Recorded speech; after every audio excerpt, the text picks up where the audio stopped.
Magandang umaga Pilipinas, narito na po ang magiging lagi ng panahon ngayong araw ng Huwebes, July 9, 2026. Ang binabantayan nating bagyo ay nag-downgrade na nga as bilang isang typhoon. At kaninang alas 4 ay huling namatan ito sa layo ng 925 kilometers east ng Northern Luzon. Ito ay may lakas na hangin umaabot malapit sa gitna na 175 kilometers per hour at may pagbugso naman ng 215 kilometers per hour. Ito ay kumikilos pa westward sa bilis na 20 kilometers per hour. Samantala, southwest monsoon naman ang makakapekto sa Palawan, sa silangang bahagi ng Visayas at Mindanao.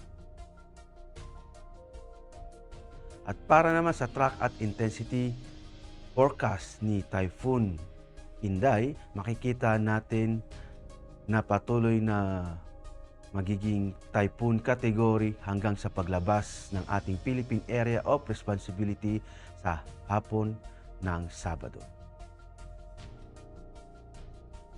Dulot nga ni Typhoon Inday, may signal number 1 sa may parte ng Batanes, Pabuyan Island, Ilocos Norte, Apayao, Cagayan, northern part ng Abra, Kalinga, eastern part ng Mountain Province, eastern part ng Ifugao, Isabela, northeastern part ng Quirino, at northern part ng Aurora at Catanduanes.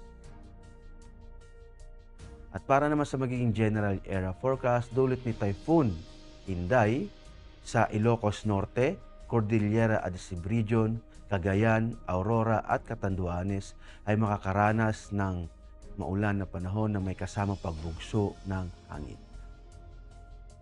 Sa Bicol Region at silangang bahagi ng Visayas, dulot nga ni Typhoon Inday ay makakaranas ng maulap na kalangitan na may kalat-kalat na pag-ulan, pagkidlat at pagkulog.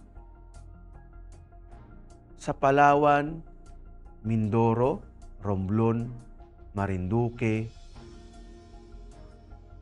western part ng Visayas, Negros Island at Mactan ay makakaranas ng maulap na kalangitan na may kalat-kalat na pag-ulan, pagkidlat at pagkulog, dulot yan ng southwest monsoon. Sa Metro Manila at sa nalabing bahagi ng Luzon ay makakaranas ng bahagyang maulap hanggang sa maulap na papawri na may pulupulong pag-ulan, pagkidlat at pagkulog. Sa Mindanao, dulot ng southwest monsoon sa BARMM, Zamboanga Peninsula, Lanao del Norte, Sultan Kudarat at Sarangani ay makakaranas ng maulap na kalangitan na may kalat-kalat na pag-ulan, pagkidlat at pagkulog. Sa nalabing bahagi ng Mindanao, maging bahagyang maulap hanggang sa maulap na papawri na may pulupulong pag-ulan, pagkidlat at pagkulog, dulot ito ng southwest monsoon. At para naman sa impact to flight operations sa Cagayan Valley, Cordillera Region, Ilocos Norte, Aurora, Catanduanes, eastern part ng Visayas at sa Bicol Region, ang main hazard dito is yung destructive wind and torrential rainfall are expected to create extremely hazardous condition for aviation operations.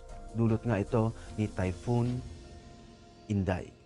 Ang impact nito sa Rotary, extreme wind gusts are expected to significantly impact air operations due to suspension of flight, operations hovering and approach maneuvers remain unsafe until conditions improve. Sa fixed wing naman, severe turbulence and near zero visibility are expected to significantly potential resulting in a complete suspension of flight operations and temporary closure of affected airports. Sa Mimaropa, western section ng Visayas, Negros Island, Zamboanga Peninsula, BARMM, Sultan Kudarat, Sarangani, southern part ng Cotabato, at yung nalabing bahagi ng Visayas at Mindanao, dulot ka ng southwest monsoon, moisture westerly flow expected produce rain showers, gusty surface winds, and localized reduction in visibility. Ang impact nito sa Rotary, reduced visibility and gusty winds, degrade VFR and low-altitude flight operations, wet helipads increase the risk of ground handling incidents and rotorcraft operations. Sa fixed wing naman, low cloud ceiling, turbulence, and wet runway conditions are expected to adversely affect aviation operations potential, causing flight delays and cancellation or diversion. Sa Metro Manila at sa labing bahagi ng Luzon, dulot ng localized thunderstorms, afternoon convective development is expected to produce gust fronts, heavy rainfall, and localized reduction in visibility, posing hazard to flight operations.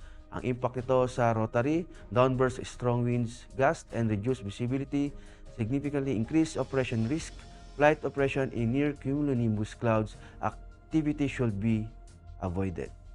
Sa fixed wing naman, severe turbulence and wind shear are expected to adversely affect arrival and departure operations. Aircraft may experience delay or be diverted to alternate airfields until conditions improve.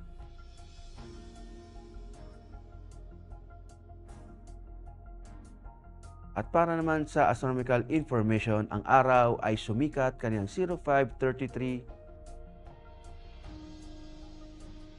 at lulubog din naman mamayang 06:30 p.m. Para naman sa moon illumination, meron tayong 32%. At para manatiling updated sa lagay at pagtaya ng panahon, i-follow lamang ang Air Force Weather Center sa mga social media accounts.